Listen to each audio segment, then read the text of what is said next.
This video's about why you should speak about controversial things.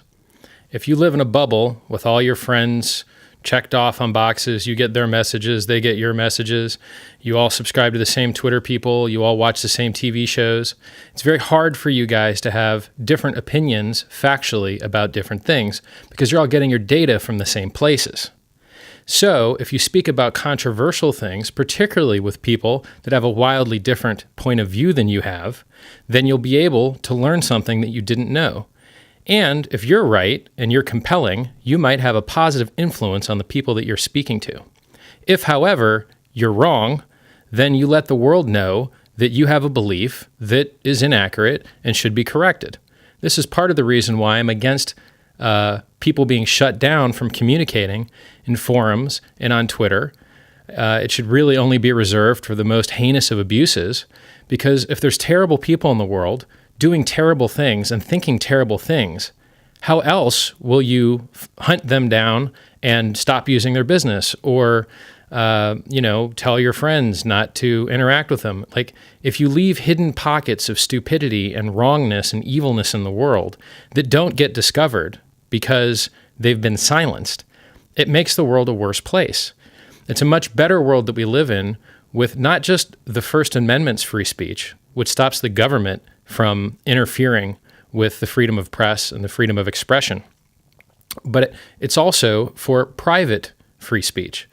Because the First Amendment, though it may protect you from the government, it doesn't protect you from private entities, right? Anyone that owns a forum or a newspaper or a television show is not obligated to give you time or treat you fairly or even say nice things to you. They are required to not tell lies about you, slander you, or libel you. Slander if it's written, libel if it's spoken.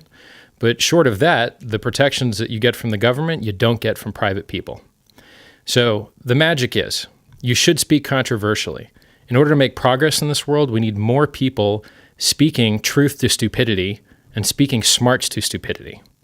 And if magically, as many will find out, they indeed are the stupid ones, it's better that we know who you are and try and work our way around you than find out after the fact and, endure harm doing business with or interacting with someone that is just horribly bad in ways that are important, right? If someone's favorite ice cream flavor is vanilla, another person's favorite ice cream flavor is chocolate, I don't think it's going to make the world's biggest difference in regards to whether you commit, to commerce with them or, interacting with them in a friendly and social way.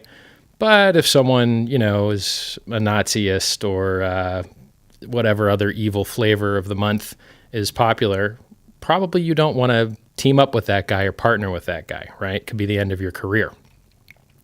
So, step one, speak controversially.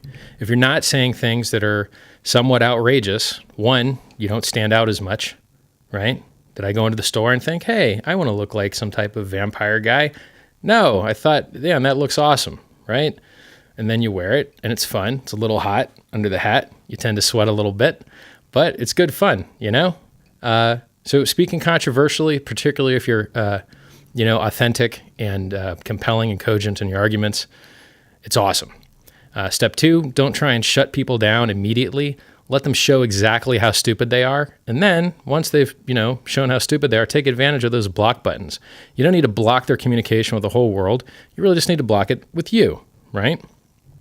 And then three, spread those ideas, right? If you go to a party and they say, don't talk about religion and politics and, whatever other subjects are the most touchy, maybe you're going to the wrong parties. Right? Maybe that's the fun stuff to talk about. Maybe people don't want to just talk about the weather and see some kids' photos, right?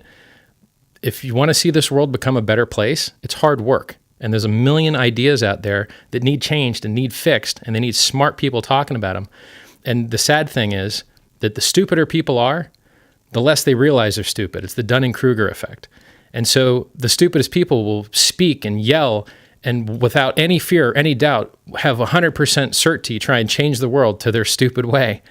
But the most thoughtful and intelligent people are the most fearful and have the most doubt, which is why if you ever go to any meeting of truly people at the edge of their field, barely anyone speaks with 100-degree certainty about anything because it's the limit of everyone's knowledge and everyone has humility, right?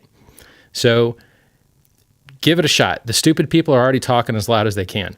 If you're not an idiot and you've got something good to say, please share it. Please speak about controversial things, because I can guarantee you a great number of people that could be convincing the rest of the world to live better lives or have better ideas or do better things. They're not doing it, and it's out of fear. Just like, I used to live for a good part of my life.